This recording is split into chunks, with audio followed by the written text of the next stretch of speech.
उहाँलाई हामी केही भुइँचालोमा दबिनु भएको अनुभवको विषयमा सोध्नेवाला छौँ। एक क्यामेराम्यान भाइ यता जुम गर्दा। गुड मर्निङ दाजु। Good morning. अन्त तपाईँको नाम चाहिँ के हो? नौनाको नाम वीरबहादुर, बाजे र केटीको नाम चेपबहादुर, तर मान्छेले मलाई पापी कमल भन्छ। ओहो, तपाईँको त नाममै पापी रहेछ, त्यही भएर भुइँचालोमा दबिनु भएको होला। अन्त तपाईँ यहाँ दबिनु भएको चाहिँ कति भयो? अस्ति भुइँचालोको राति नै म दबिएको, हातखुट्टा पनि चलेकै छैन, नाक पनि पर चिलाउँछ, अलिकति बनाइदिनु न। कहाँ यहाँनिर? अलिकति माथि यहाँ। राम्रो बनाइदिनुहोस्। अन्त भुइँचालो आउँदा चाहिँ तपाईँ के गर्नु हुँदै थियो?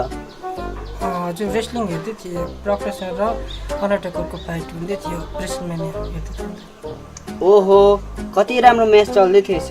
अन्त कसले जित्यो? खै अन्डरटेकरले प्रोफेसरलाई पछारेको मात्रै थियो, बत्ती झापझुप भयो, अन्त म पनि झापझुप भएँ, आँखा खोलेको त म सुति प्राप्त रहेछु।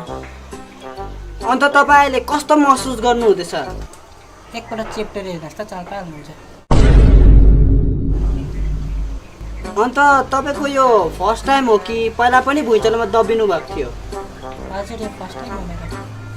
तपाईँलाई हेर्दा पहिला पनि अनुभव गरेको जस्तो लाग्यो नि त।